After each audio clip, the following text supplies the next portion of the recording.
Shalom a todos, que el Eterno le bendiga grandemente. Para mí un placer poder estar aquí con ustedes el día de hoy en Fundamento Espiritual, donde compartimos la palabra del Eterno según el conocimiento y la revelación que Dios le ha dado al pueblo de Israel, al pueblo al que Dios le prometió que le iba a resplandecer la luz y a las naciones la misericordia. Por tanto, el día de hoy nosotros estamos haciéndonos eco de esas enseñanzas que Dios le ha dado a ese su pueblo que Dios apartó desde Abraham hasta Jacob y después a los hijos de Jacob, y ahí estaban las tribus y Dios apartó toda esa nación para su propósito. Hoy nosotros, como justos de las naciones, estamos buscando de ese Dios de Israel, así como Dios le dijo a la mujer samaritana: ustedes adoran lo que no conocen, pero nosotros adoramos al Dios que sí conocemos. Y en pocas palabras, si nosotros buscamos al Dios de Israel, entonces conoceremos al Dios que adora Israel. Esta enseñanza que hoy voy a estar compartiendo de Rosh Hashanah, vaya la redundancia, no es mía, es de los sabios de Israel. Por tanto, yo simplemente estoy compartiendo lo que ellos dicen y lo que ellos han escrito. Así que vamos a comenzar. Quiero decirle que este grupo de Fundamento Espiritual está gracias primero por la voluntad del Señor y segundo por las donaciones que los hermanos envían. Si usted quiere y siente de parte de Dios unirse en esa donación para que podamos seguir expandiendo las enseñanzas del Eterno, pues ahí están los medios para que lo pueda hacer.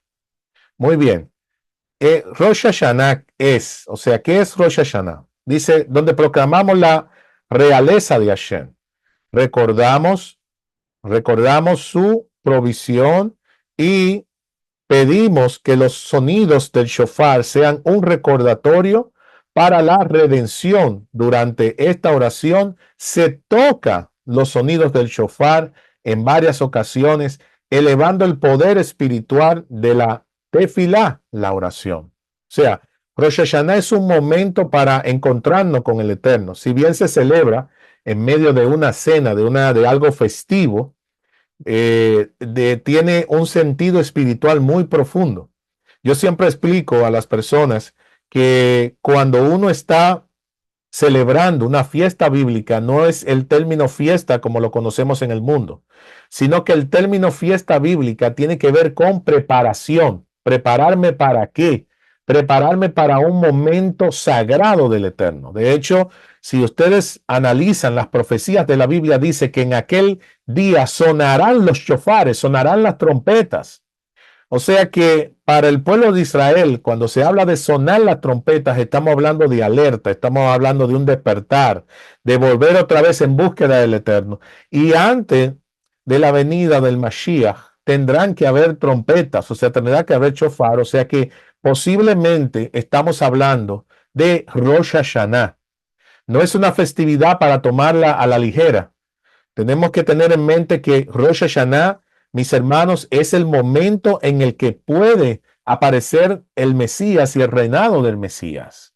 O sea, es un momento para juicio, es un momento para presentarse delante del Eterno, es un momento donde el Eterno exige que su creación rinda cuenta por todo lo que el Eterno le ha dado, por todo lo que hemos recibido. O sea que Rosh Hashanah no puede ser tomado a la ligera. Esta fiesta también tiene otros nombres como Yom Teruah, o sea, el día de la gran alerta. Eh, es el día de alerta, es el día del despertar. En esta oración, una súplica por un año de vida, paz y bendición bajo la soberanía de Hashem. Lo importante que nosotros vamos a pedir en Rosh Hashanah es que haya un tiempo de bendición. O sea, como le dije, aunque está hecha en un contexto de una cena, no quitamos las oraciones. O sea, la comida y las oraciones están en conjunto. ¿Por qué? Porque recuerden que a los que están conmigo en el grupo de oración, le he estado explicando que los alimentos no brotaron de la tierra, o sea, no había lluvia sobre la tierra hasta que no hubo alguien que pudiera valorar y clamar al Eterno por ella. O sea que en el momento que Adán es puesto en el jardín del Edén, entonces ahí comienzan los alimentos a brotar y comienza a haber lluvia. Es por eso, los alimentos están asociados. Por eso cada vez que comemos es un buen momento también para pedir al Eterno. Y cuando terminamos de comer también, tenemos que ligar eso. En Shabbat, lo que más se hace es orar. Cuando comemos, ¿por qué? Porque vamos a comer mucho en Shabbat, vamos a disfrutar de la mesa del Eterno. Por tanto, debemos orar. Y pareciera ser contradictorio, pero cuando usted se junta con personas que todavía no le ha llegado esta revelación, usted lo ve que toman la comida, la comen y no dan gracias al Eterno y se paran de ahí y se van, como si nada hubiese pasado. Y es porque no han entendido que el hecho de poder disfrutar de los alimentos, de la riqueza de las tierras, es gracias a que el hombre pudo clamar al Eterno. Rosh Hashanah representa ese punto. Según el Rebbe de Jabá, estos son de los Hasidut, Rosh Hashanah es llamado el día del comienzo de tus actos. O sea, a partir de ahí el reloj se comienza a poner en cero. Porque en este día no solo recordamos la creación del mundo, o sea que Rosh Hashanah también es el momento cúspide del mundo. Recuerden que estamos hablando de la coronación del Eterno. Aunque ya Él es rey, pero ese es un momento para exaltar la grandeza por toda su creación.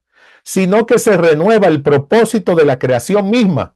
Aunque el mundo fue creado el 25 de Elul, que es el primer día de la creación, como estuvimos hablando en el chat, Rosh Hashanah marca la creación del ser humano, el objetivo central de la creación. O sea, Rosh Hashanah se celebra al final de cuando comenzó el primer día. En el sexto día viene Rosh Hashanah, pero es el día que se introduce al ser humano en la tierra, el que podía dar gracia, el que podía gobernar sobre las cosas que Dios había puesto. En Rosh Hashanah se reactiva la coronación de Hashem como el rey del universo. O sea, volvemos otra vez a recordar eso. Por esa razón tenemos que tratar, mis hermanos. Yo sé que hay muchos de ustedes que tal vez no tienen las facilidades, pero tratar de que ese día estemos lo más tranquilos posible en nuestra casa en la celebración. Si podemos pedir permiso en nuestro trabajo, pidamos permiso. Si nada más podemos trabajar hasta el mediodía, trabajemos hasta el mediodía. Pero lo mejor es que no trabajemos, que ese día lo dediquemos a revisar nuestras acciones, a meditar, a prepararnos para hacer esa cena, juntar la familia, para que todos estemos juntos y podamos dar gracias a Dios. ¿Por qué? Porque le estamos diciendo al Eterno, tú eres el que suple, tú eres el que reina sobre todas las cosas, tú eres el que detiene. Pero cuando estamos atados en el trabajo, le estamos diciendo al trabajo, yo sé que Dios reina, pero hay un trabajo que me controla. Entonces, por esa razón es importante que si no lo ha hecho, oremos esta noche y hablemos con nuestros empleadores o con las personas que tenemos y le digamos, mira, este día yo lo voy a dedicar al Eterno porque es un día de celebración festivo. Es un día donde yo voy a engrandecer al Eterno. Y Dios puso al hombre, pero fíjense que lo puso e inmediatamente se celebró Shabbat. O sea, en pocas palabras, le enseñó el descanso para que entienda que en ese momento se corona al Eterno sobre el universo. A través del reconocimiento del servicio humano. ¿Ven? Aquí lo dice el rabino, a través del reconocimiento del servicio humano. O sea, si nosotros no detenemos las actividades que hacemos de estar conectados en celulares, en dispositivos, haciendo lo que nosotros queramos, como dice el libro de Isaías 58, si detuvieses de hacer todo lo que desea tu voluntad y me honrares y andares en mi camino, entonces yo te exaltaré sobre las montañas, o sea, caminarás sobre las cosas difíciles. Pero eso solamente viene cuando nosotros aprendemos a detener la actividad terrestre para honrar el servicio al Eterno. En este día, es en este día cuando la relación entre Dios y el mundo vuelve a comenzar, ya que Hashem busca que los seres humanos lo acepten como el rey de manera consciente y voluntaria. Cuando dice de manera consciente, es para que usted piense.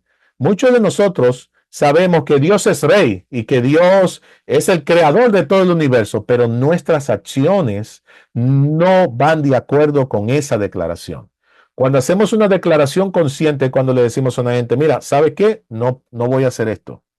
Yo recuerdo que cuando venían estas fiestas en años pasados, yo siempre me encontraba en un dilema de que no podía dejar el trabajo porque me quitaban el puesto, era una obligación, nadie podía faltar, o sea, vivía muy atado a ese sistema del mundo, que es en el cual estamos todos. Pero yo rogaba al Eterno cada vez que venía una celebración que no podía estar en mi casa, rogaba y le decía, por favor, Eterno, permíteme cambiar, permíteme hacer esto, permíteme. Todas mis oraciones en esas celebraciones eran para eso. Resultó que tocó el tiempo de que pude cambiar en un lugar que sí me estaban ofreciendo nuevas oportunidades. Y en el momento de llegar a las celebraciones, me dijeron, bueno, si te necesitamos. Yo le dije, no, no, no, no. Si yo voy a celebrar a mi Dios, yo no voy a venir. Con ese término, yo acepto trabajar con ustedes. Si a ustedes no les interesa, no. Miren, y dependía el sustento de mi casa por una decisión. La persona me miró a los ojos y me dijo, sí, está bien. Cuando lo necesites, solamente avísame. Total, son inconversos. Y al final, pues, se van a sentir que nosotros estamos como aprovechándonos de ellos, como que estamos haciendo esto, pero la realidad es que lo estamos aprovechando para sembrar en el mundo venidero. Rabbi Kinswood dice lo siguiente: Rosh Hashanah es el momento en el que el universo entero se renueva en su propósito y el ser humano, a través de su reconocimiento activo de la soberanía de Hashem, se convierte en el intermediario entre el creador y su creación. O sea, cuando el hombre comienza a celebrar Rosh Hashanah, o la mujer, se convierte para lo que fue creado, un puente. Esto no fue lo que dijo Mashiach.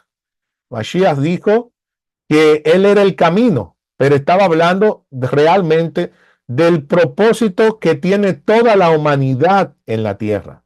Es crear un puente entre el creador y lo creado. Nosotros somos seres parlantes que podemos traer, oigan bien, traer la soberanía de Dios sobre su creación. Dios lo puede hacer solo, sí, él lo pudiera hacer solo, pero Dios no lo está haciendo solo, porque Él quiere que nosotros participemos con Él en eso. Pero para poder participar en eso, tenemos que tomar nuestra posición correcta. Y en este lugar, en Rosh Hashanah, nosotros lo hacemos. La soberanía de Hashem se convierte en el intermediario entre el Creador y su creación. Dice, asegurando que la chispa divina, oigan bien, la chispa divina que sustenta todo siga brillando con renovado vigor. O sea, cuando yo le demuestro a alguien que está a mi lado, a alguien que está conmigo, a alguien que me sigue, a alguien que comparte conmigo, que ese día yo me detengo, no te puedo atender ese día, pero ¿por qué? Porque ese día tengo Rosh Hashanah. Ah, ¿qué es eso? Ese es el día de la alerta, es el día donde coronamos al Eterno. Este día del comienzo no es solo el principio del siglo anual, sino una oportunidad. Oigan esto, deben tener esto en su cabeza. Una oportunidad para volver a conectarse con el propósito más profundo de la existencia misma. ¿Por qué estoy aquí? ¿Por qué Dios me creó? ¿Por qué Dios me puso aquí? La existencia misma. Hay temporadas en las cuales nosotros conseguimos conexiones más altas, más profundas. Rosh Hashanah es el momento y estamos en el Shabbat justo antes de Rosh Hashanah. Vamos a aprender un poco sobre la gematría. ¿Qué es la gematría? Cada letra, cada cambio que hay en el alfabeto hebreo, en el alefcato hebreo, tiene numeraciones y se usan esas combinaciones para saber cuáles secretos están ocultos en los pasajes. La gematría revela conexiones profundas entre las palabras y los conceptos, proporcionando un entendimiento más amplio espiritual de la creación y del servicio divino. Vamos a ver cuáles gematrías hay aquí. Rosh Hashanah, así se escribe en hebreo, tiene un valor numérico de la palabra belleza y realeza, que es 861. que representa, mis hermanos, las cualidades esenciales que se manifiestan en Rosh Hashanah. Está conectado con belleza y realeza. O sea, cuando entramos en Rosh Hashanah, por eso decoramos la mesa lo mejor que podamos, nos vestimos bien ese día, porque estamos vestidos como realeza, pero estamos conectados con la belleza también, que la belleza representa la gloria. Cuando hablamos de gloria, estamos hablando de belleza, de belleza. Por eso la realeza y la belleza se conectan entre las dos. Dice aquí, estas son las cualidades esenciales manifiestas en Rosh Hashanah cuando coronamos a Hashem como rey y experimentamos la belleza divina a través de la renovación del mundo. Usted tiene algo que renovar. Quiere que Dios escuche algo en su vida. No desprecie esta oportunidad. Otra gematría más, Bereshit, que es la primera palabra que aparece en la Biblia, la primera, en el principio. La principal palabra de la Torá que significa en el principio tiene el valor numérico de 913. Este número es igual a Teshuvah, arrepentimiento, más agregándole una Aleph. La Aleph es la primera letra que representa el uno, lo divino, porque Dios es único. O sea, si agarramos la palabra Bereshit y le agregamos una Aleph, formamos la palabra Teshuvah, 913. Que es el arrepentimiento. Por eso es que Rosh Hashanah es una devuelta otra vez a reconocer al Eterno, a arrepentirnos de que no tal vez logramos el propósito que Dios quería en este año. ¿Por qué leemos Salmos?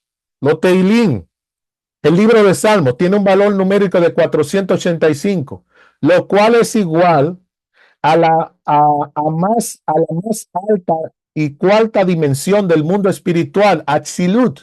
Hay 4 mundos espirituales. El Atzilut es el mundo más alto espiritualmente. Por eso leemos los salmos, porque estamos tratando de elevarnos en nuestras oraciones. El Salmo 27, 2 veces en la mañana y en la noche, y leer el libro de los salmos constantemente. ¿Por qué? Porque la palabra Teilín 485 conecta con la dimensión más alta del mundo espiritual que se llama Asilut. El rezo y el shofar de Rosh Hashanah elevan las almas a esta dimensión elevada de conexión con la voluntad divina, con la voluntad divina. ¿Qué pasa con la parashá de esta semana? ¿Y qué pasa con Nitzavim? ¿Y qué pasa con Rosh Hashanah? Y ahora vamos a tratar de hablar un poco de la parashá de esta semana y de la celebración que se avecina.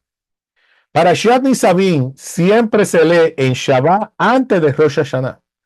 Los dos están intrínsecamente relacionados, pero no es solo porque el Shabbat antes de Rosh Hashanah lo que los une a los dos. Rosh Hashanah es aludido en la Parashat Nitzavim. ¿Cómo lo sé esto? Miren, el primer versículo de nuestra parashá en la lectura hebrea, no en la de español, en la lectura hebrea, todos ustedes están en pie hoy ante Dios tu Dios, los líderes de sus tribus, sus ancianos y sus oficiales, cada hombre de Israel. Deuteronomio 29, 9.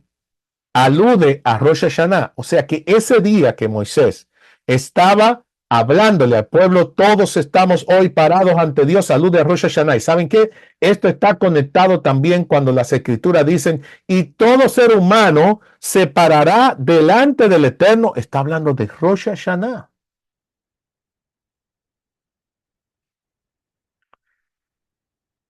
En la misma para allá, la palabra hoy, o hoyom, como es explicado por los comentaristas, se refiere al día de Rosh Hashanah, el día en que todos estamos en juicio ante Dios. ¿De dónde aprendemos? ¿De dónde aprenden los comentaristas que la palabra hoy se refiere a Rosh Hashanah? Lo hacen a partir de la descripción del día celestial del juicio que se encuentra al principio del libro de Yod o de Job. Miren para que ustedes vean la importancia. Otro libro, Job, representa también esto mismo, Rosh Hashanah. El libro de Yod comenzó con una descripción Y leemos, capítulo 1, versículo 1. En la tierra de Uz vivía un hombre cuyo nombre era Yod. Este hombre era intachable y recto, temía a Dios y evitaba el mal. Tuvo 7 hijos y 3 hijas, y poseía 7,000 ovejas, 3,000 camellos, 500 yuntas de bueyes, 500 burros, y tenía un gran número de sirvientes. Era el hombre más grande entre todo el pueblo del oriente. Sus hijos solían turnarse para celebrar fiestas en sus hogares e invitaban a sus 3 hermanas a comer y a beber con ellos. Sigue diciendo, versículo 5. Cuando las festividades habían tenido término, yo los citaba y los purificaba. Temprano en la mañana sacrificaba una ofrenda quemada por cada uno de ellos, pensando, tal vez ellos, mis hijos, han pecado y maldecido a Dios en sus corazones. Esta era la costumbre de Yod día a día. Y sucedió en el día que los ángeles vinieron a presentarse ante él Todopoderoso, y el Satán también vino con ellos. Y el Todopoderoso le dijo a Satán, ¿de dónde vienes? Satán le respondió al Todopoderoso, de rodar por la tierra y recorrerla. Entonces el Todopoderoso le dijo a Satán, ¿has considerado a mi siervo Job? No hay nadie en la tierra como él. Es intachable y recto, un hombre que teme a Dios y rehúye el mal. Fíjense qué interesante. ¿Qué día fue que Satán se presentó delante del Eterno? Bueno, ahora lo vamos a ver. En hebreo, para el día, y Ayom, en el versículo 6, que es la traducción aramea de Job, dice, oigan, en la Biblia aramea, en la pechista, dice literalmente, y el día del juicio de Rosh Hashanah. Cuando menciona la palabra, y el día que vinieron los hijos de Dios, en la Biblia hebrea dice, el día del juicio de Rosh Hashanah. Ese fue el día que Satán se presentó y los hijos de Dios, los ángeles, de rodear la tierra para ver las obras de todos nosotros. Esa es la misma palabra hoy en el primer versículo de la Parashá Nisabín. En el análisis rabínico, este tipo de relación se conoce como Gesirá Shabbat. Gesirá Shabbat. O sea, ¿qué quiere decir esto? Gesirá Shabbat quiere decir que lo que dice en un versículo, si está escrito de la misma manera en otro versículo, tienen relación. Esta es una de las interpretaciones para poder comprender las escrituras. Gesirá Shabbat, o significado de 2 pasajes que usan una redacción similar. Por eso entonces sabemos que el día que Satán se presentó delante de Dios era Rosh Hashanah, y que el día que Moisés le dice, hoy este día vosotros estáis delante de Dios, su Dios, era Rosh Hashanah. De paso, subrayamos que el versículo en el que aparece la palabra el día en Job es el 6º versículo del libro. Los primeros 5 versículos representan a Job y su situación en la vida. O sea que los primeros versículos nos dicen a nosotros cómo Dios creó su creación en los primeros días de Job. Mucha abundancia de todo. Pero el 6º día era el día que tenía que juzgarse a Job o al hombre sobre la tierra, en este caso. Por lo tanto, los primeros 5 versículos corresponden a los primeros 5 días de la creación, y el 6º versículo que describe el día de Rosh Hashanah, el día del juicio, corresponde al 6º día de la creación, que de hecho es el primer día de Tishri, del mes de Tishri, donde comienza Rosh Hashanah, el 6º día de la creación. Así que ahora que sabemos que Job es la fuente de la descripción de Rosh Hashanah, o sea que es importante leer este libro ahora, comenzando desde hoy hasta Rosh Hashanah, mis hermanos, el día de la descripción de Rosh Hashanah como el día de juicio para toda la escritura, se presenta la siguiente pregunta. Oigan bien. ¿Por qué aprenderíamos un hecho tan importante sobre las esencias de Rosh Hashanah solo de una aparición pasajera en la historia de Job? ¿No deberíamos esperar que un hecho tan básico sea establecido explícitamente en la Torá? O sea, ¿por qué tenemos que aprender lo de Job? ¿Por qué no simplemente Moisés dijo, hoy en Rosh Hashanah vosotros estáis parados delante del Eterno? Si no dijo el día, porque hay que sacarlo de ahí. Y sobre todo que Job era un gentil. Esto es importante decirlo. Un gentil que buscaba al Eterno. Es el único libro dedicado a un gentil en las Escrituras. La respuesta es que Moisés escribió 3 libros. O sea, hablando de compendio, porque lógicamente la Torá son 5. Escribió 3 libros. La Torá, el libro de Job, de Job, y la descripción de las profecías de Balán en la Torá, cuando Balán, los madiavitas y Balaán quisieron destruir a Israel, describió una descripción total de esa profecía. Era otro gentil, un profeta, pero gentil. Estos 3 libros nos dicen algo. Estos 3 libros corresponden a los 3 estados posibles del ser humano. Oigan esto. Número 1. Justo, un sadik, una persona que estudia la Torá y la vive. Los 5 libros de Moisés. Justo se le llama sadik. 2. Un intermedio, un beinoní. Es una persona intermedia. Es una persona que busca al Eterno haciendo acciones de bondad, pero dentro de sí operan pensamientos malos. ¿Conoce usted esa gente? Todos nosotros somos así. Un Beinoní. Estamos en el medio. Un malvado, un rasha, es una gente que todos sus pensamientos y sus acciones son hacia el mal. Y este es Balaán, Bilán. Los sabios nos dicen que en Rosh Hashanah 3 libros son abiertos por el Todopoderoso. Oigan bien, en Rosh Hashanah se abren estos 3 libros. El libro de los justos, donde están inscritos los santos, así como ven ustedes, para que sean inscritos en el libro de los santos, en la Biblia está hablando en el libro de los justos.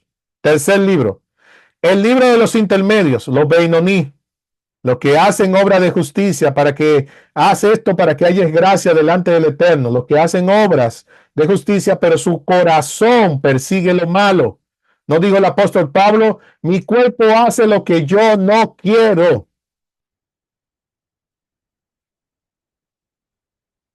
Y el libro de los malvados, la gente que está inscrita para condenación. Este es hijo de perdición. Así hay un texto en las Escrituras. Aquellos individuos que son justos son inmediatamente firmados y sellados por un buen año. Y cuando hablamos de justo, no estamos hablando de una gente que no peca. El justo peca. La única diferencia es que sus pensamientos no están dirigidos al pecado, sino que fue llevado ahí para ser probado. Pero todos sus pensamientos siempre es hacer el bien. ¿Se ha encontrado usted con una persona que cree que todo el mundo está bueno? O perdón, que todo el mundo es bueno. Es una persona que siempre ve lo bueno del mundo y no lo malo. Estas personas, aunque tienen que hacer sus oraciones de ruego y súplica delante del Eterno, sus nombres ya están inscritos.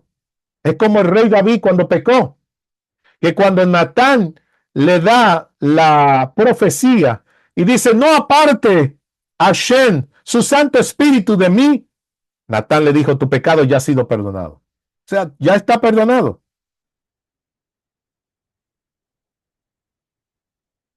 Ahora, los malvados son inmediatamente firmados y sellados para un año de castigos. Pero los intermedios, nosotros, repito, los intermedios, los Beinoní, nosotros, permanecen en revisión hasta Yom Kippur. O sea, comienza en Rosh Hashanah y 10 días después viene el cierre de los libros. Ya ahí lo que se determina ya no se puede cambiar. Si la persona va a morir, si va a poseer, si no va a poseer, si se va a enfermar, si no se va a enfermar, si va a perder, si va a ganar, si va a ser multiplicado, si le va a ser quitado. Se sella en Yom Kippur. Es el día más sagrado del calendario bíblico. 10 días se le da de reflexión. Y quiero pararme ahí en 10 días. ¿Se han preguntado ustedes por qué Dios da esos 10 días? Cuando una persona está entre dos pensamientos, por eso es que dice que los tibios Dios lo vomita, pero en este caso es una persona que está haciendo acciones de justicia, está orando, está en las oraciones de la noche, está en las oraciones de la mañana, está buscando juntarse con sus hermanos, está llevando la palabra del Eterno, está haciendo, pero dentro de sí salen iras, salen pensamientos pecaminosos, salen esto. Eso es una persona intermedia. Nosotros, los Beinonim. El Eterno le da una oportunidad para que suba esos 10 escalones. Cada día es importante. No podemos enojarnos, tenemos que dejar los pleitos. Cuando nos quieren distraer, tenemos que soltar. Y más cuando estamos involucrados en situaciones donde también el mundo que nos rodea está con las patas para arriba y todo comienza, tenemos que aprender a apartar. Porque son 10 días importantes donde van a examinar muy meticulosamente nuestras acciones. Los intermedios, Beinoní, significa que ellos no pueden vencer por completo su inclinación negativa y están constantemente luchando contra ella para llevar una vida buena y recta. O sea, no quiere decir que son personas que son malas, están luchando. Por eso cuando ustedes que dicen, oh, pero fulano hizo tal cosa, es que todos somos Beinoní. Es luchando que estamos. Por lo tanto, se deduce que Job es intermedio original, o sea, es el primero. Por eso está ese libro en las escrituras, porque era un hombre que no era israelí, no estaba parte de la promesa, pero quería cambiar su vida, quería mantener una vida recta delante del Eterno, un Beinoní, un intermedio.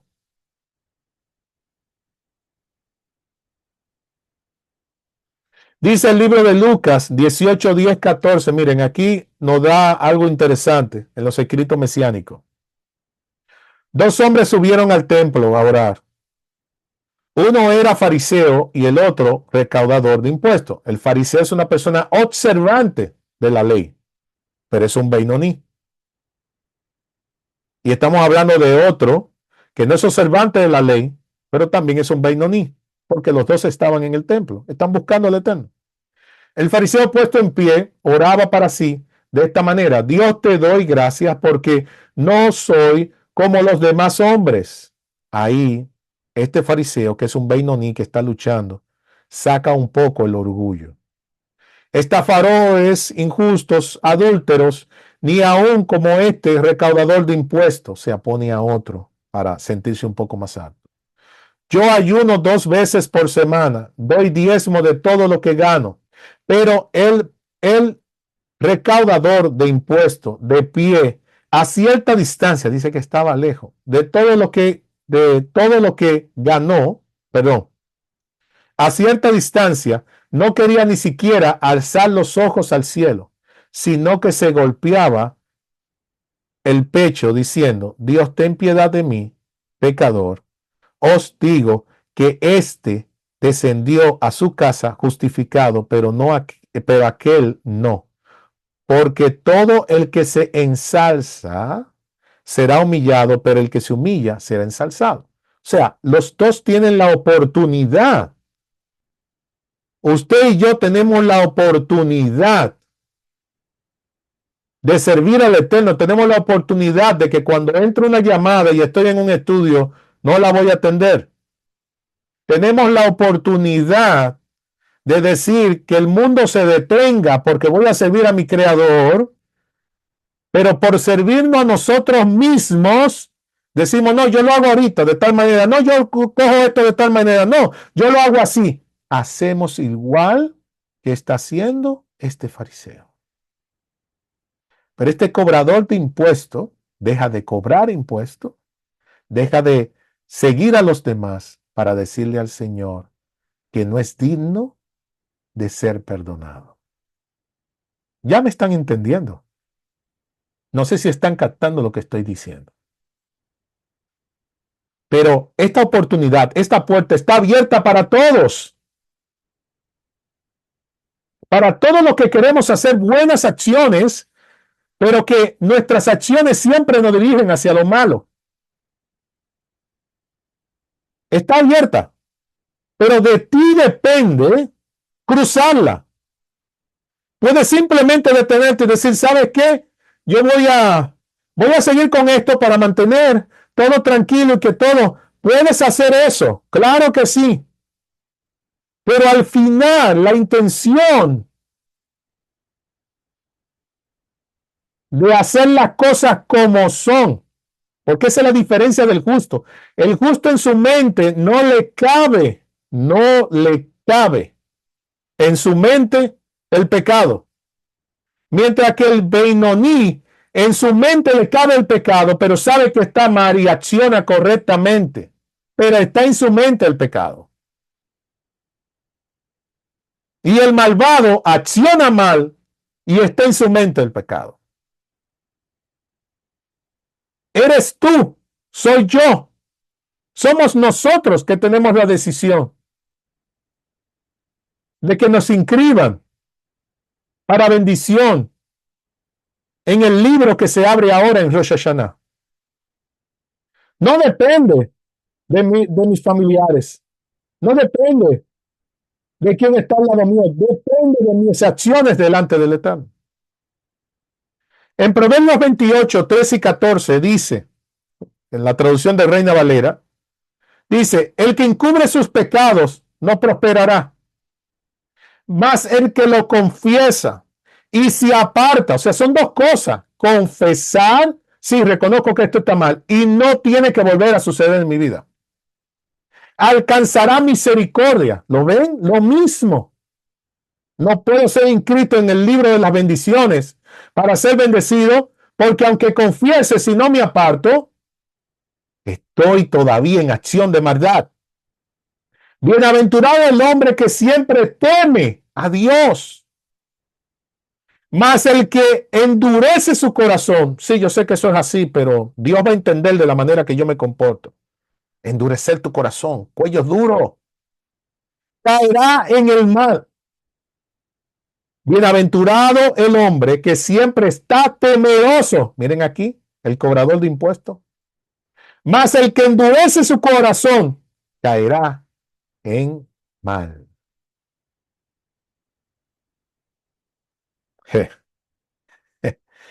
Creo que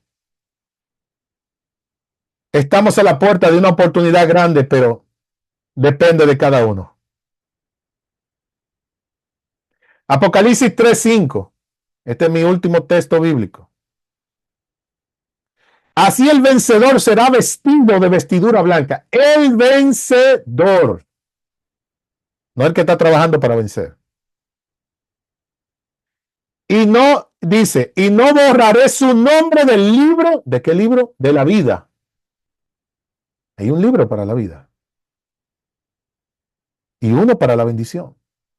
Y reconoceré su nombre delante de mi Padre. O sea que no solamente te van a escribir, sino que reconocerán tu nombre. Y delante de sus ángeles.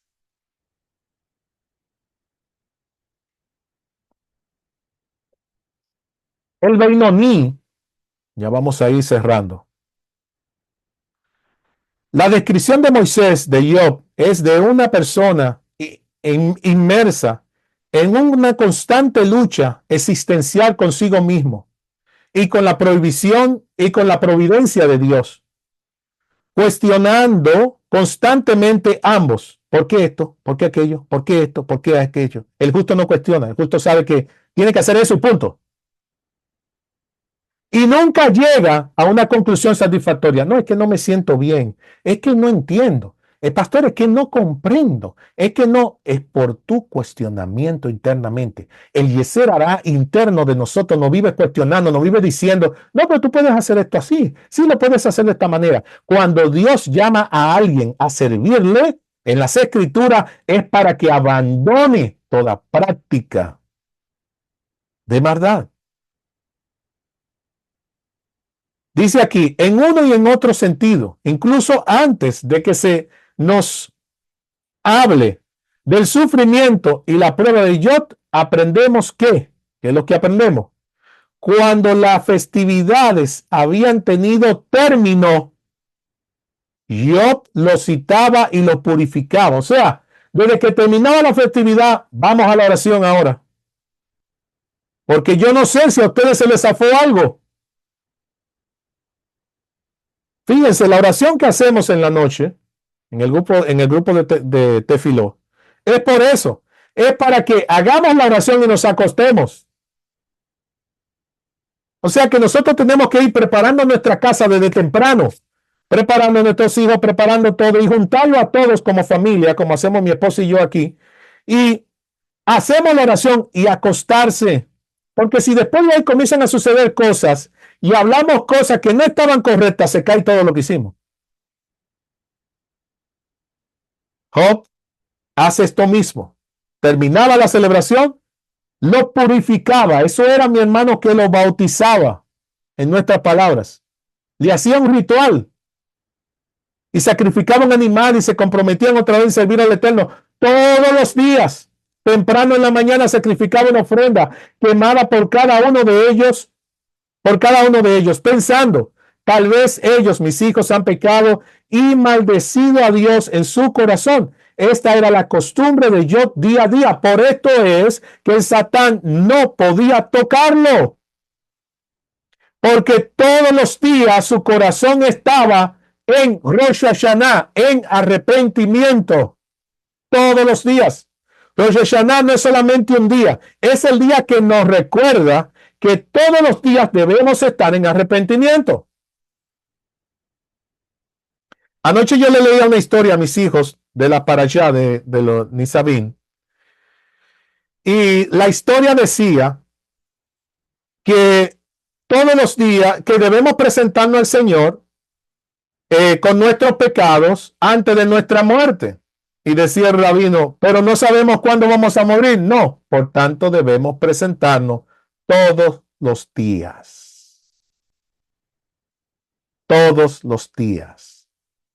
Por eso está la confesión del vidui, donde nos hacemos culpables todos los días. Y si hay pecados que no están ahí, que nosotros hicimos, debemos presentarlo antes de hacer la oración del vidui. Decir, ok, Señor, mira esto, por favor, perdóname. Yo sé que no estuvo correcto, ayúdame con esa debilidad.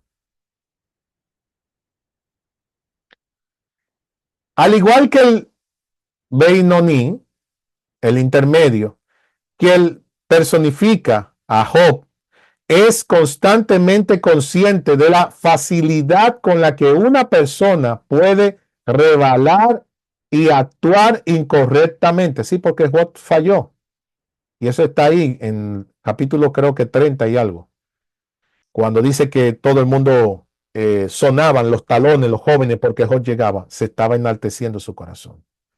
Por lo tanto, permanece siempre vigilante contra el pecado. Pero aún más, Job o Job, como los Beinoní, como se describe, es súper sensible a los pecados del corazón. O sea, el Beinoní sabe cuando lo está haciendo mal. En el campo de batalla en el que se libra las guerras contra la inclinación al mal, es ahí en tu corazón. Es ahí en el corazón de uno que uno libra esa batalla. El Beinoní sabe que lo está haciendo mal, lo siente. Y dice, no puedo hacer esto otra vez. No debo hacerlo de nuevo. En cualquier caso, hemos encontrado que Rosh Hashanah es el día del juicio, principalmente para aquellos que son intermedios, o sea, Beinoní, que es prácticamente todos nosotros. Y así, la esencialidad de Rosh Hashanah como un día de juicio que se extrae de la descripción de Job, el libro de Moisés, sobre la lucha existencial de los intermedios, o sea, los Beinonit, es súper sensible a los pecados del corazón, el campo de la batalla donde se libera la guerra contra la inclinación al mal. Y nosotros tenemos que entender de una vez por todas, mis hermanos, que esto es una lucha, como dijo el apóstol Pablo, no es contra carne y sangre, sino contra principado y potestad, y todavía lo estamos echando afuera. Es dentro de nosotros que está la lucha. Es dentro de nosotros, en el campo del corazón. Muy bien. Que el Eterno te bendiga y te guarde y que nos ayude, mis hermanos, a que en este Rosh Hashanah seamos inscritos para un año de bendición, de amor, de paz, de sanidad, de prosperidad, de aumentar todas las cosas que están a nuestro alrededor, que podamos ver sueños, promesas cumplidas durante este año, haya mucha salud sobre nosotros haya mucha salud. Lejain, lejain. Shalom para todos.